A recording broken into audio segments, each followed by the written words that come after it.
Mashinani choch bo'ldi. Endi motor bilan hadoyga olamiz. Nechta rasxod ketar ekan? Sizlar bilan birga ko'ramiz. Mashinani ortamiz.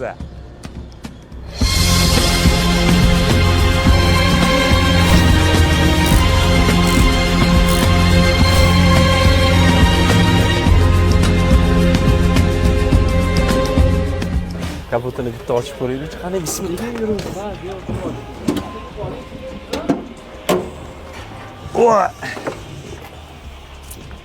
Buni inshaalloh stok holatda qilamiz, aka. Bo'ldi aka. Oldin ko'tarilgan ekan, o'zi chashkaga qo'yib tashalgan ekan. Stok holatda bo'liblarni shpilkalarini qilib, Tegi ham achinarli holatda bo'lsa kerak, aka. bitta ko'tarib ko'ramiz. Tegini ko'ramiz, tegi qizg'uroq motorga qaraganda. Shunaqa. Motor qanaqa deyapsiz o'zi, aka? Motor zavod bo'lganda qanaqa edi? Men ko'rmadim zavod bo'lganini. Zavod yaxshi bo'lyaptimi? Zavod yaxshi bo'lyapti, lekin motor pishganda orqadan tutun shunaqangi chiqyapti. Ponni moy yeyotgan ekan, demak, so'nsa ekan, ishimiz tez va oson bitadi. Ponni kaprimont qilamiz. Ichkari kirib olaylik, gaplashamiz.